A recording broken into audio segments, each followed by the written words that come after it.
he might be having or had. Like we have Mr. Priya also who have worked with him, and you have two opportunities today. You can ask either both the both the person they have like the equal or same knowledge about the project management, and about the Mr. Jerry have diverse knowledge. Like he was working as a teacher before he jumped into the career of as a project manager.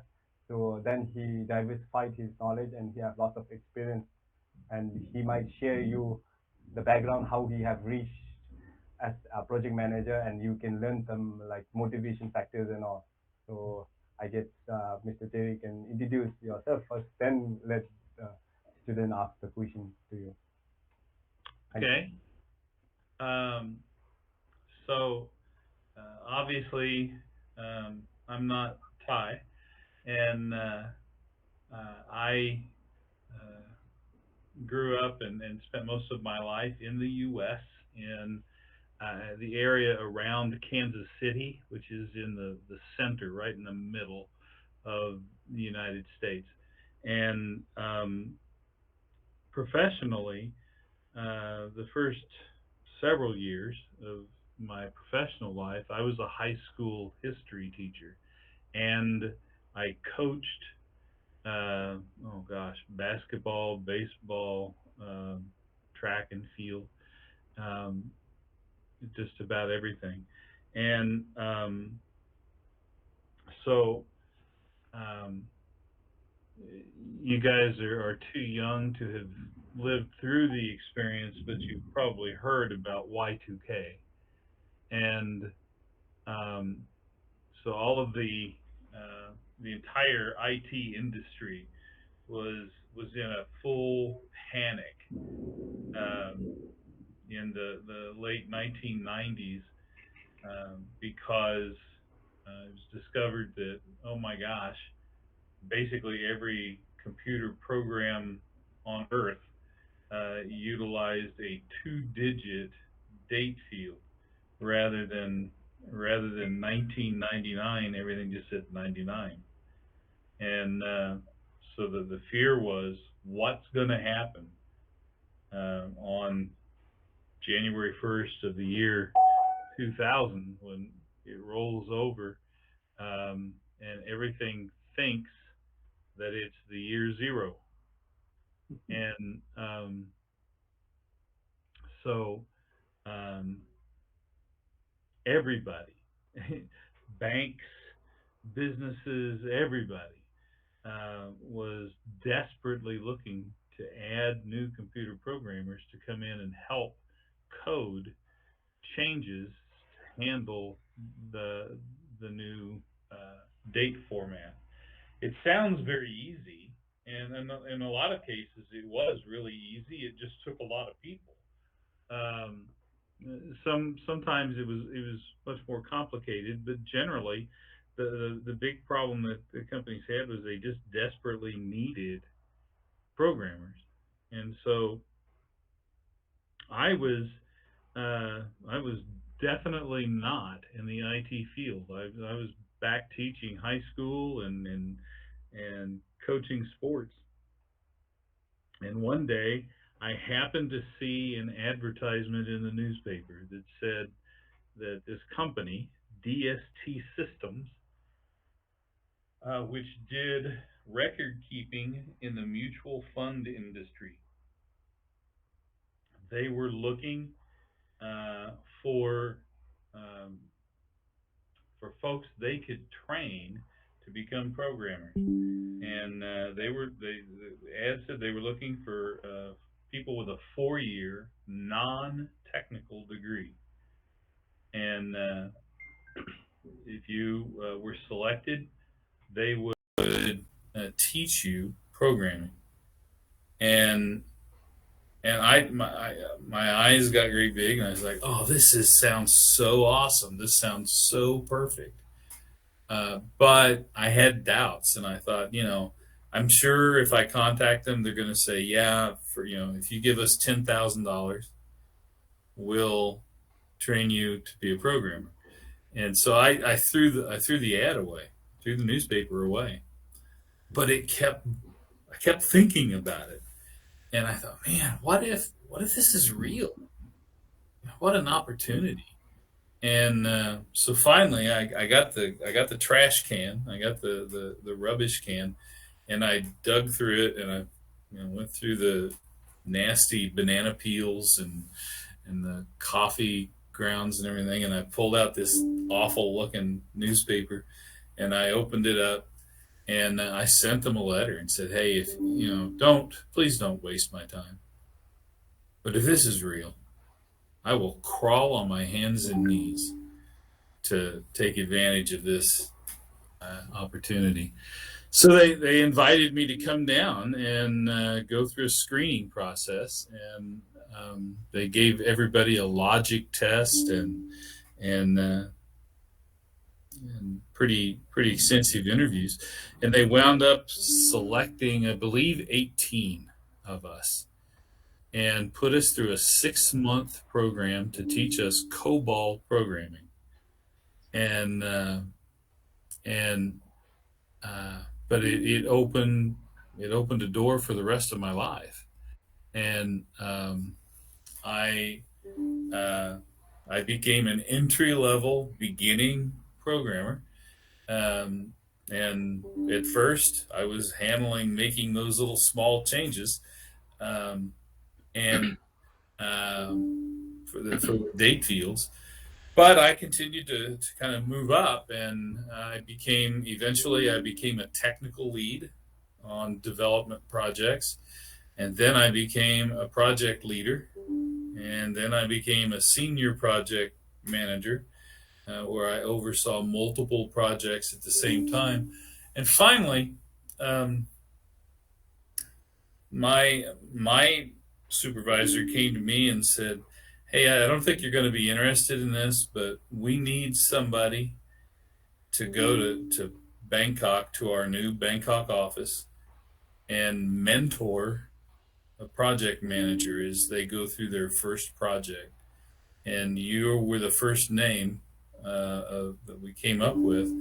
And so, would you be interested in going to Bangkok for 3 months?" And I said, "Yeah, sure, I'd love it."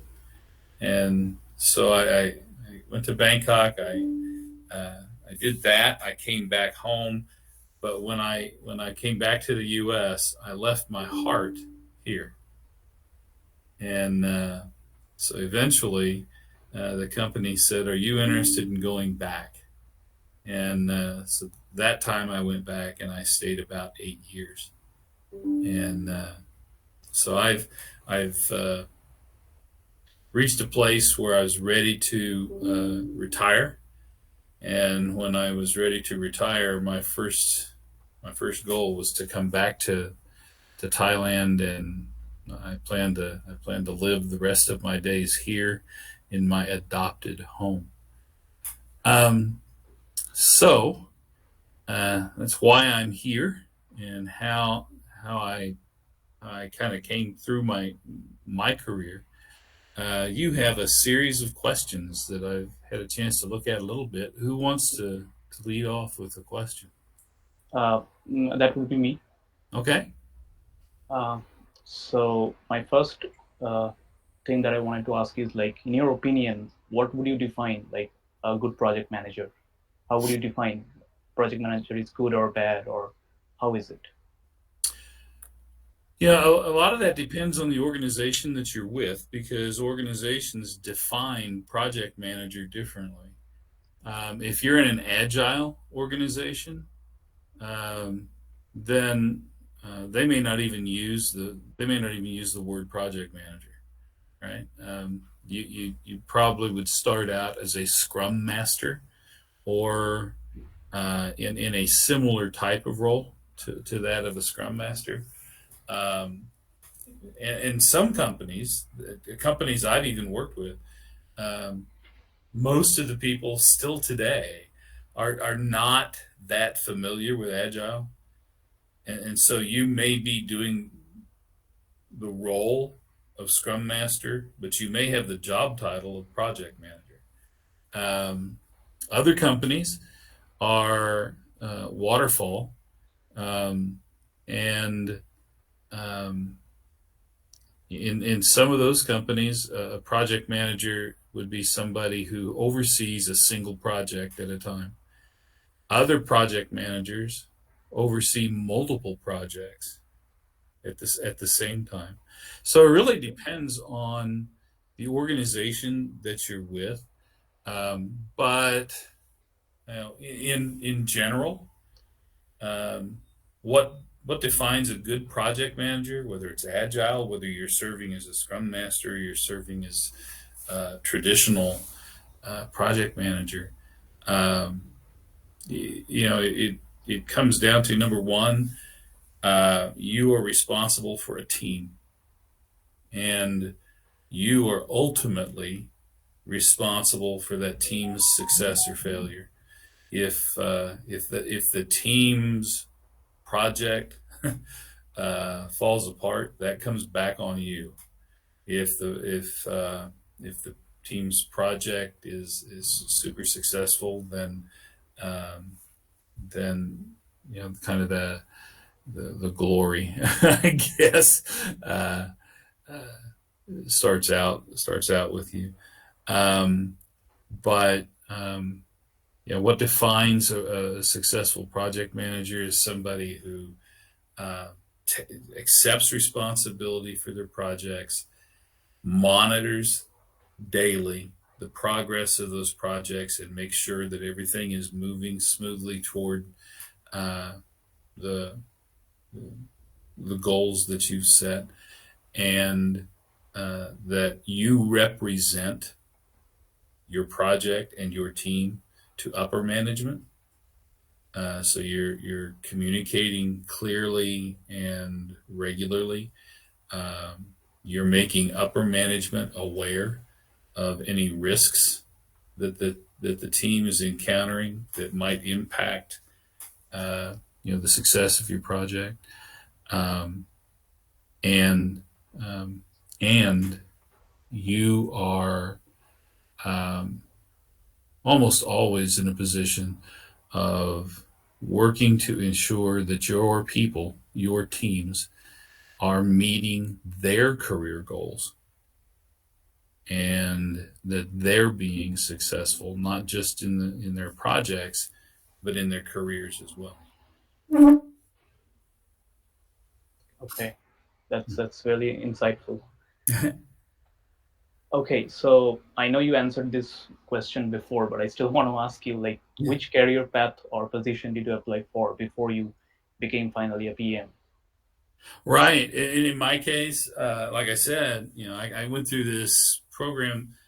We actually had a couple of programs. One of them was called Log On, and gosh, I can't even remember the other program.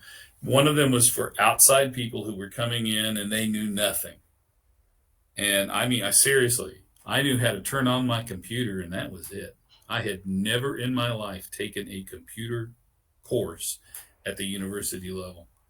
Um, and the company trusted that if you took this logic test and you could demonstrate your ability to think logically, they could take it from there. And so I started out at the lowest possible level as an entry level programmer, and just slowly worked my way up over the next probably 10 years to become a project manager. Okay, so like if we youngsters want to work as a PM or grow as a PM, what knowledge do we need, and how and why do we need that knowledge? The first thing, we are in the IT industry, and so we need we need some level of IT knowledge. Um, my opinion is you don't have to be a successful project manager. You don't have to be a savant. You don't have to be a genius in technical areas of programming. Um, I don't know if any of you are soccer fans. But I'm a huge Tottenham Hotspur fanatic. I was up this morning at 3 a.m. watching my Spurs get beat. But probably the most famous, successful manager in history was Sir Alex Ferguson, who was the coach of Manchester United. And I hate Manchester United, but I have to give credit where credit is due. And Sir Alex Ferguson was absolutely the greatest manager who ever lived. And you know what? He played professionally. He wasn't great. In American football, Bill Belichick, was the coach of the New England Patriots. I hate them also. But they've won the Super Bowl I don't know how many times. He played football, but he wasn't great. It's a different skill set. And I find that can be true also in IT. If you want to be a great project manager, I believe it's important that you played the game, that you were a programmer, that you did technical work, but you didn't have to be a superstar to become a really great project manager. The skills that I think you need to be able to develop are leadership, and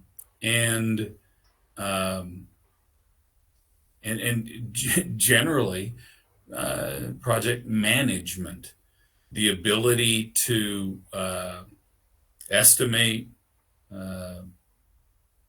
the work level that's involved with a given project, how long it's going to take, the ability to motivate your team, the ability to communicate clearly. Those are the things. Now, I do believe, if you've never programmed, you'll never have the respect of your people, right? So you have to have played the game, right? You have to have been in there. You have to have had those late nights where you're trying to get something to work or testing something. You have to have had that experience, but you don't have to be a technical superstar to be a superstar project manager. Okay. So, what are the most interesting experiences that you learned from your career as a PM? Were there any challenges or obstacles that you faced, and how did you even fix them? The project manager role can be stressful because, as I said earlier, you're responsible for that project. If one of your people doesn't test something well and it falls apart when it gets into production, into the real world, upper management isn't going to come looking for that programmer. They're going to come looking for you. And so there's always a level of stress that's involved. And one of the things that you will find out as you continue in your careers is that when you reach that level of management, it can be lonely. There was a time when one of the things I really enjoyed when I was a programmer was that there were, 5 or 6 of us that would get together on a Friday night, maybe once a month at least. We'd go to somebody's house and we would sit down together and we would drink a few adult beverages and we would play poker. We would play cards and just sit around and talk and chat and just enjoy being with each other. And I remember very clearly the week or 2 weeks after I got promoted to project manager. We all got together, we're playing cards, and suddenly one of the guys in the group starts complaining about another project manager. And he had a bad experience with that person, and was really being pretty crude. And I realized that 3 or 4 weeks ago, might not sound professional, but reality was 3 or 4 weeks ago, I would have been right in there with the rest of them, chatting away. But I realized I can't do that. I can't. I'm a project manager. I can't be involved in that. Now I could have stood up and said, guys, this isn't professional. We can't do this. And what that would have done is it would have ended the week with the monthly poker games. That would have been the end of them. Instead, I had to realize, you know what? I can't be part of this. And so that, they kept playing cards, and I wasn't part of it anymore. You'll find out that one of the cool things about being a manager is stuff. You know things that the rest of the organization doesn't know.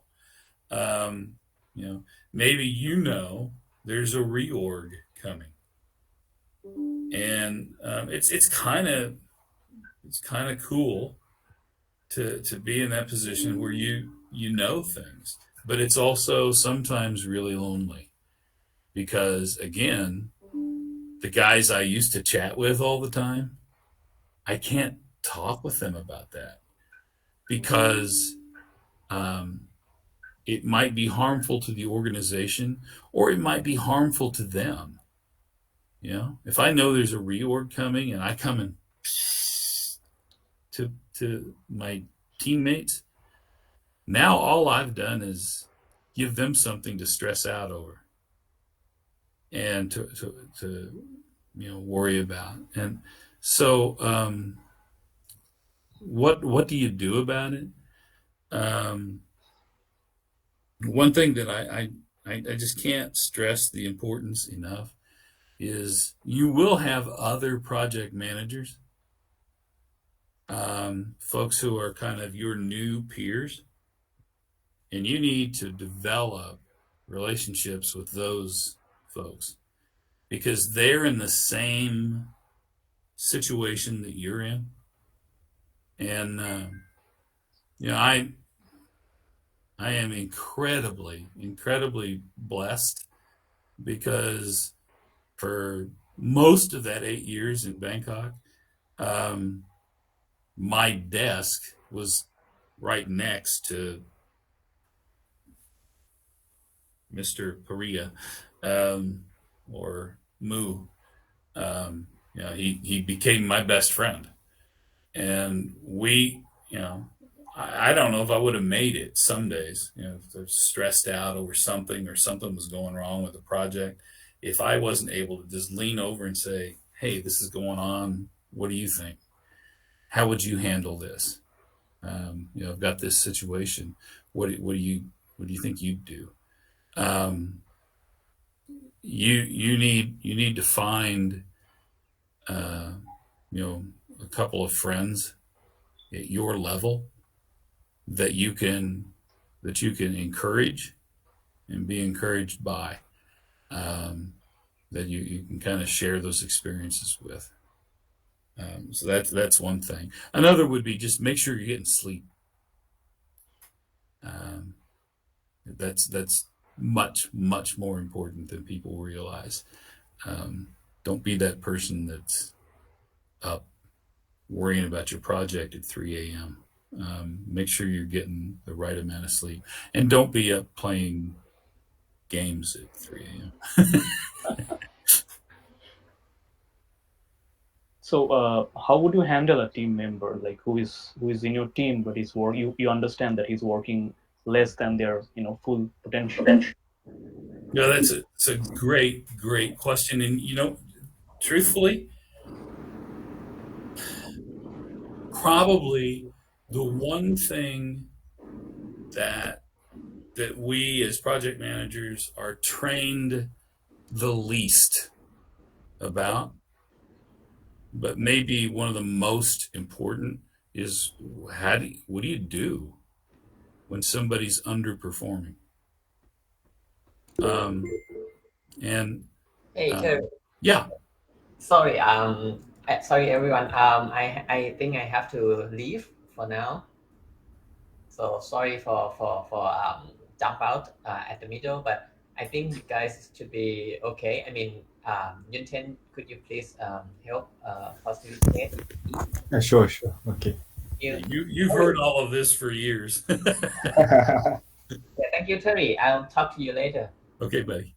Bye. Bye. Now that he's gone, you're really, really lucky to get to work with that guy. He's the best. So the opposite, underperformers. There's two important things. One is if you're in an agile organization, one of the key concepts of agile is self-managing teams, right? And one of the foundations of that is that the individual team members hold each other accountable, right? So in an agile team, in a mature agile team, you're meeting every day, right? And every day we're discussing, this is what I did yesterday, this is what I plan to do today, and these are any obstacles that I have that are preventing me from being able to complete my work. In a mature agile team, right? We care about each other enough that we're comfortable saying something like, hey, I noticed that you said you were going to get this done on Tuesday, and then you were going to get this done on Wednesday, and today you say you're going to get this done today. What is there anything you need? Is there anything I can do to help? Is there anything you need in order to get this task completed? Right? And in an immature team, what happens is everybody stands in that meeting and they think to themselves, gosh, I hope my Scrum Master notices this and does something. Right? Your job as a project manager is to coach your team to become mature, to understand that it's about the work. It's not about individual personality hurting feelings, but it's about us succeeding as a team and holding each other accountable. And I believe strongly that this is one thing, whether you're agile or not, that's true of you as a project manager. You need to coach your team so that if somebody's not performing, you're in a position they're going to hold each other accountable. But reality is not all teams are mature. And so sometimes it does fall back on you as you continue to coach the team. So there are times, and there have been times in my career, that I had to sit down with one of our team members and deal with performance issues. And usually what that looks like is having a discussion with that team member and saying, you know what, here's the deal. In order for the team to be successful, the team, I and the team, need, in your position, we need someone who can do this and this and this and this, and give very clear expectations on what that person's role is expected to do, right? And I am willing to give you all the coaching you need. If you need coaching, I'm willing to give you the tools you need to be successful if you're willing to do your part, right? So ultimately, what the team needs is somebody in that chair who's doing this, this, and this. And gosh, I hope that's you. I really hope that's you. And I'll do everything I can to make sure it is. But you know what? If it's not, the team needs this. So I'm going to make sure that somebody is in that chair doing those things. And there have been times that it was clear that somebody just either they couldn't or they wouldn't do their work, and I had to put them on what's called a performance plan, where basically, again, we document these are the expectations, and you have 3 months to meet these expectations. If that's handled well, it sounds funny, but I truly believe sometimes the most loving, caring thing that you can do for an associate, one of your team members, is to help them transition into a career or into a role that they can be successful in. And I've had people who I've had to put on a performance plan who didn't succeed, and they had to leave the organization, but I still maintain a good friendship with them today, because they knew that they had been given every opportunity, and actually, if you really if you're terrible at something, you know it. Right? It's no surprise if I'm sitting down with somebody and they're not they're the one who has seen their programs fail over and over again, and sometime, but a lot of times, and they're in that situation and they don't know what to do about it. Maybe I feel like I got this degree and this is the only thing I know, and I would love to try something else, or I might not feel terrible every day when I come into work because I know my programs are going to be awful, but I don't know what to do. And so there times when it's just part of your gig as a project manager is to coach people up or coach people out.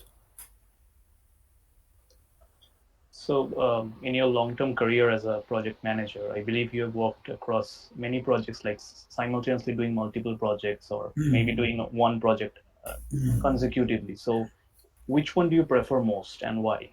I saw this question and I loved it, because I've done this several times and nobody's ever asked that particular question, and it's a great question. When I went through this program, there were 18 of us, and they, as we went along, I don't know who did this, some manager someplace, went through all of us and they assigned us to teams, right? And almost everybody was sent to a client support team, right? So we worked with the mutual fund industry, and like if you called T. Rowe Price or you called American Funds, right, and if somebody answered the phone and said, "Good morning, American Funds, how can I help you?" That wasn't American Funds, that was us, right? And each one of these companies had a team assigned to them to do little small projects that might be just a couple of days or a couple of weeks. We also had what we called development. And those were big honking projects that some of them were 10,000 hours. Some of them were more than that. And, but they were projects that added some big functionality that actually would be used by all of our clients. And for some reason, I was like the only person in our group that was assigned to a development project. And I don't know how that happened, but I've always been so thankful, because me personally, I want to be assigned to a big honkin' Mongo project, because I love the feeling when we go to production of looking back and saying, look what we built, right? Look at this big thing. Everybody's using it. Everybody's benefiting from it. I love this. My friends who went through the training with me were like, you're crazy.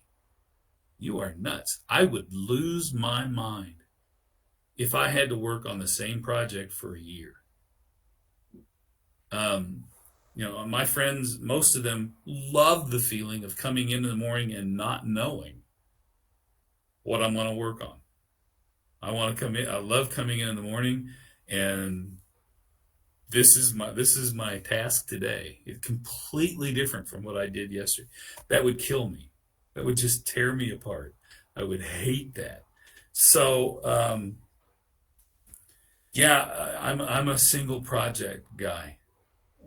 Give me something huge to come up with a great design and add something that will just make a difference. And don't surprise me when I come in. Right. So the rest of the questions, I think Ashiya will take from here. Okay. Ashiya. Thank you, Paramik. So I would be continuing with a few more questions. So my first questions for you would be like, what is the most important thing in project manager that a project manager does to keep a project on track? Hi, Ashiya. And most important thing that a project manager does to keep a project on track. Golly. One is communicate. Communicate up, communicate down, communicate sideways. Communicate with upper management, make sure they know exactly where this project is and what's going on with it. If there's, I used to tell my teams, if you look out on the horizon and you see a little cloud, tell me, right? It may not be anything. It may just be a little cloud, but tell me.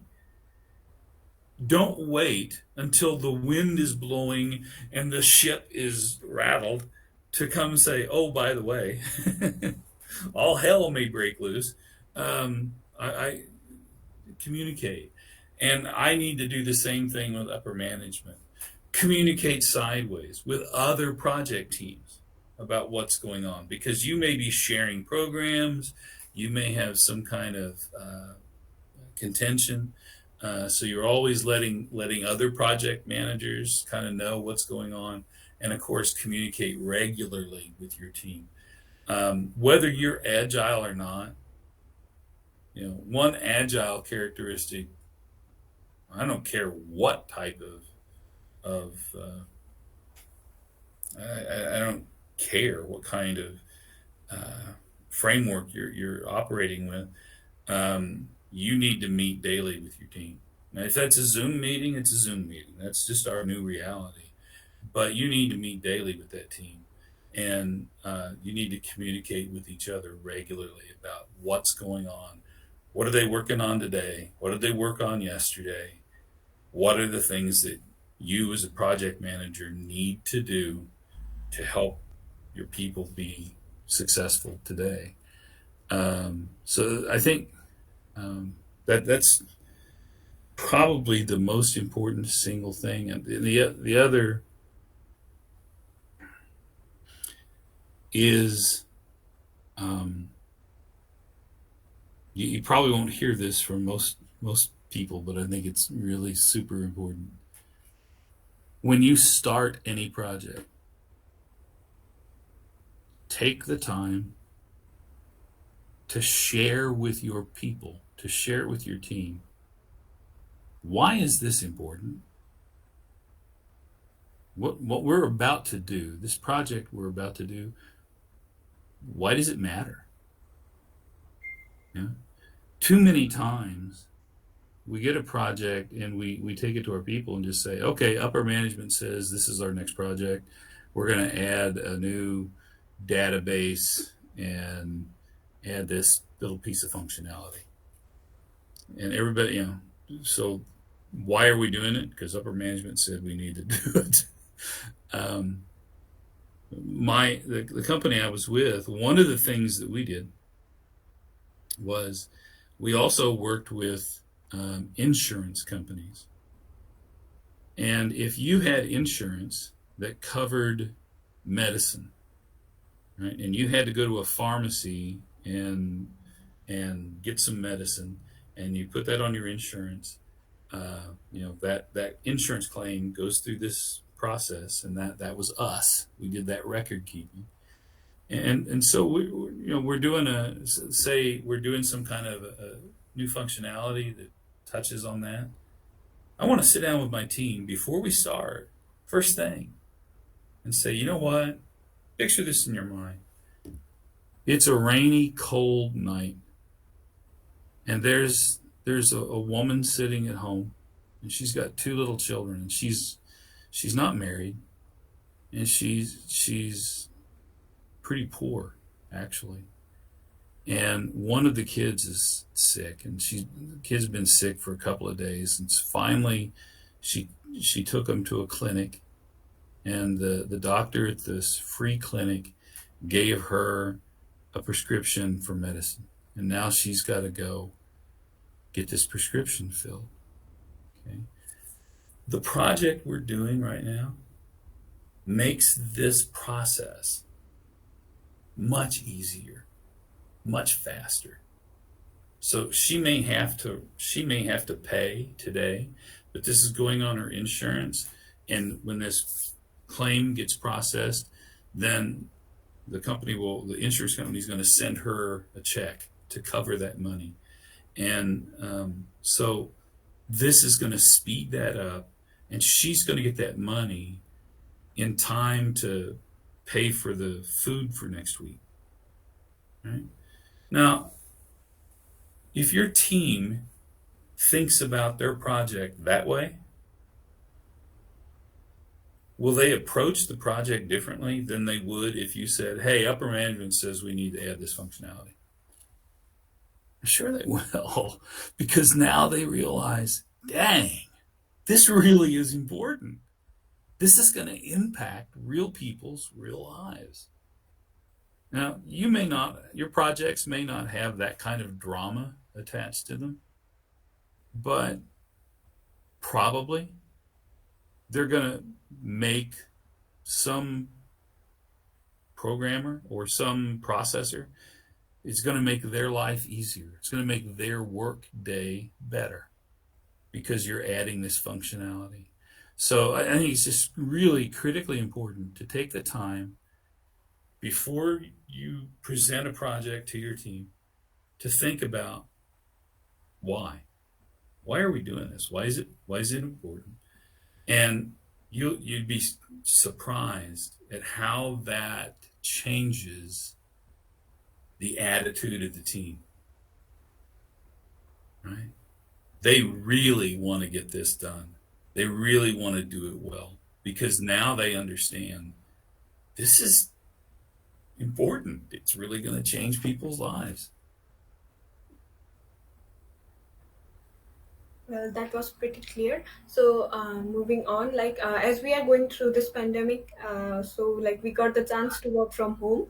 So, like I would like to ask you, like, how do you manage the projects while working from home, and is it like difficult comparing to working on site? Yeah, I have this conversation with my friends. All of my friends are IT people, they're project managers, they're tech leads, they're whatever. And I have this conversation over and over and over with them. And everybody's the same. Everybody is two sides. This work from home stuff is great and it's horrible. It's great because I love working from home. I love not having to have that long commute. For almost everybody I know, it takes them an hour and a half to reach work, and so you're saving 3 hours of my life every day by not making me do this. And some of us we like to get our head down and just work, and so there's advantages, really great. And plus, maybe you've got some kids running around. Buddy of mine, his wife is pregnant, and the pregnancy is it's going to be okay, but she has to be really, really careful. And so he loves being there, being present. So that's just a gift, really. But it's also awful.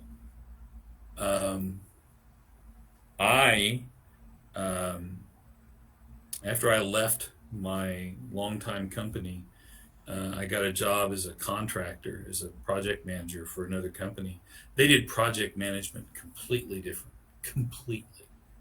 And like 3 weeks after I started the company, they went work from home. Right?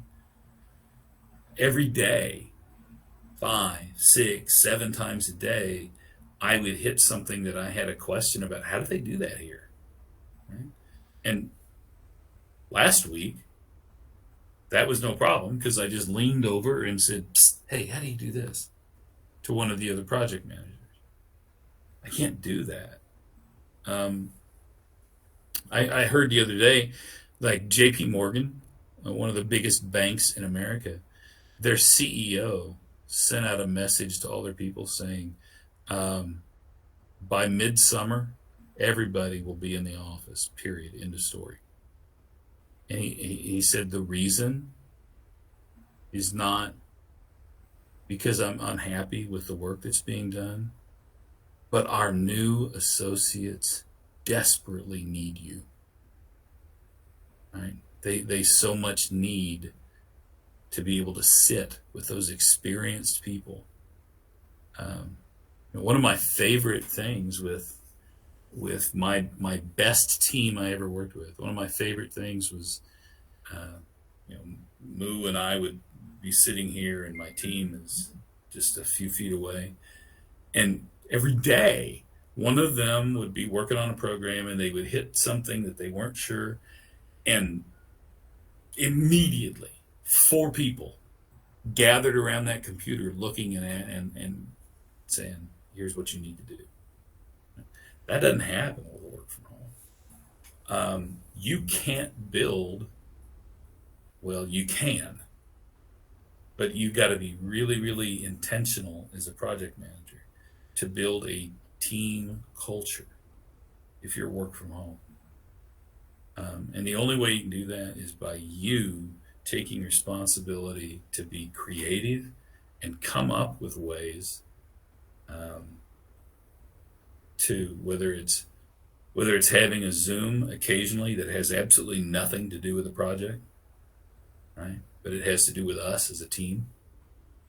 One of the challenges that my project manager friends have right now is they're all telling me, we hire somebody, they're gone in a month, they're gone in 2 months, and the reason is they don't have that culture, they don't have that team culture, they don't have that feeling of belonging, right?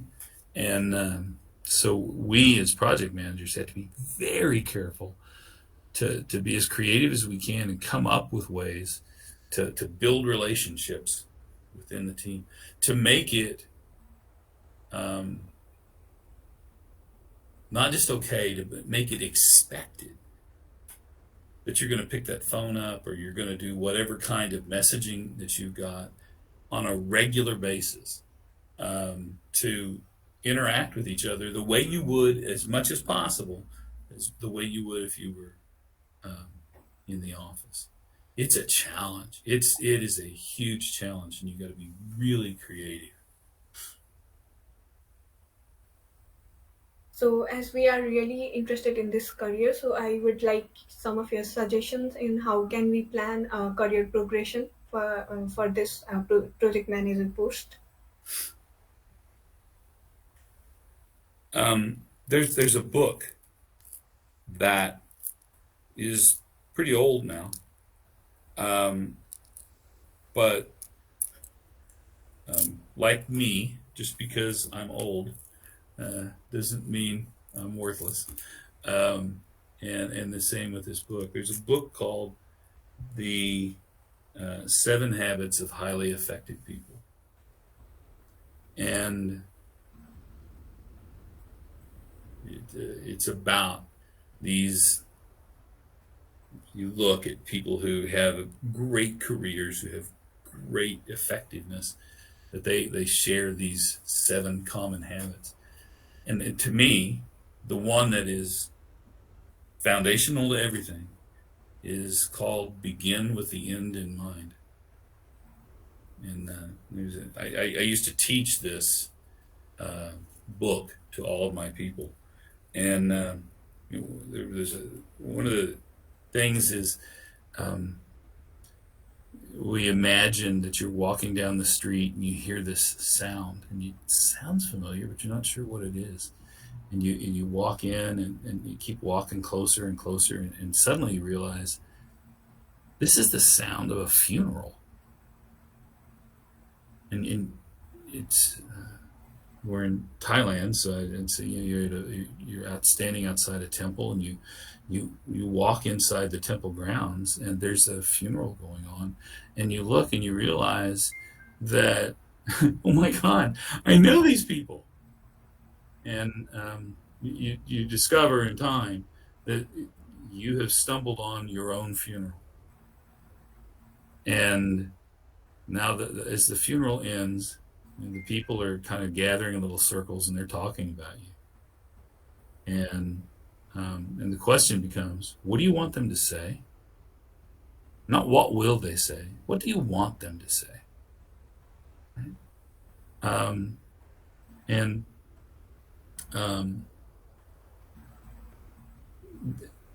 Going through that kind of an exercise, right? As I look toward the end of my life, toward the end of my career, what do I want to be true?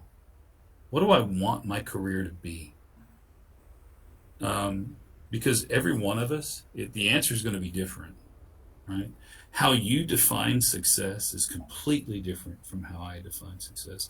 Maybe you define success as, I want to have my own private jet, and I want to have the biggest bank account in Bangkok. And that's fine. That's how you define success. Yeah. For me, when I retired, I wanted people to be very sad, and I wanted people to say, "Dang, that guy made a huge difference in my life." Once you've defined that drives everything else, right? Once you've defined what does success mean to me, Now, every decision you make the rest of your career is pretty easy, because the question becomes, will this decision, if I do this, if I do A, will it bring me closer or farther from where I want to be? Right? And so I just, it starts with, begin with the end in mind. Where do you want to go in your career? Then the question becomes, okay, what steps will take me closer and closer to that? And it's going to be different for every one of us. Well, shortly we'll be looking into the book. And next question would be like, how do you set your project goals? And after setting it, how do you monitor them? Very, very important to sit down with your team and establish your goals as a team, right? If I come up with a list of project goals and present them to my team, they haven't, it's not, those are my goals. As a team, need to come up with where again, start with the end in mind. This is, we know this is our project. What are the steps we're going to take in order to successfully complete this project? And I want to hear from everybody, right? Because if everybody participates in that exercise, then it's our goals. And if they don't, and we don't meet a goal, they don't feel too bad about it, because, well, it wasn't my goal, their goal. I want the whole team to be involved in that exercise and look at where we're going and how are we going to get there, and everybody buys in. Last but not the least, what's the secret of project management career? And we would like your suggestions on how we can prepare ourselves. Yeah, I think I cheated and got ahead of you, because I'm going to come back to the same exact thing, which is the first is a successful career. The first step in really building a successful career is to define, how do you define success, right? Take some time, and I challenge you, don't just blow this off. I challenge you to kind of set aside a little bit of time and just ask yourself, for me personally, what really is success as a project manager, or whatever your career is going to be? Right? At the end of my working career, right? Doesn't have to be my funeral. On my last day of work, when I retire, and the group gets together and they have a cake and everything, what do I want to be true about my career? How do I define success?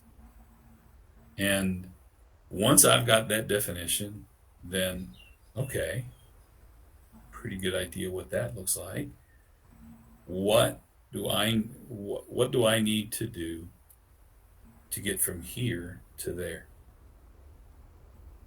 And in between, what do I need to do this week that will take me one little step closer to that? And if I'm presented with a decision, a career decision, do I stay with this company? Do I go look for another opportunity? Whatever. Then those questions become much easier when I take it in terms of, well, which choice will take me closer to my end goal? Yeah, thank you so much. That was inspiring. Well, I thank you, all of you, for adjusting your schedules to fit this today. I know for some of you it was probably a little inconvenient, and I'm grateful for your flexibility. No, Mr. Chair. We are grateful, actually. Thank you a lot for giving us this time, and we had a very great time, and it was very thoughtful. So I'm sure we'll make a lot of this, and thank you a lot. All of you, regardless of what your career choices are, I wish you all the greatest luck with your career going forward. Thank you. Thank you very much, Mr. Terry. All right. Thank you, Mr. Terry. Yeah, bye. Have a good day. You too. Okay. Thank you, Mr. Terry. Thank you. Thank All you. the best. I guess you guys might be discussing on your presentation. Yeah. Yeah. I guess the timing and everything is given there, so you need to try to. You can upload the slides as a report. You don't have to write the whole report like AC or nothing. You can just have that slide PowerPoint and upload that as a report, so that I can. Basically, professor would be judging you based on your presentation, but that would be like a backup for your like marking, I guess. Mm-hmm. Okay, then thank you. Thank you. Thank you, Mr. Houston. Thank you.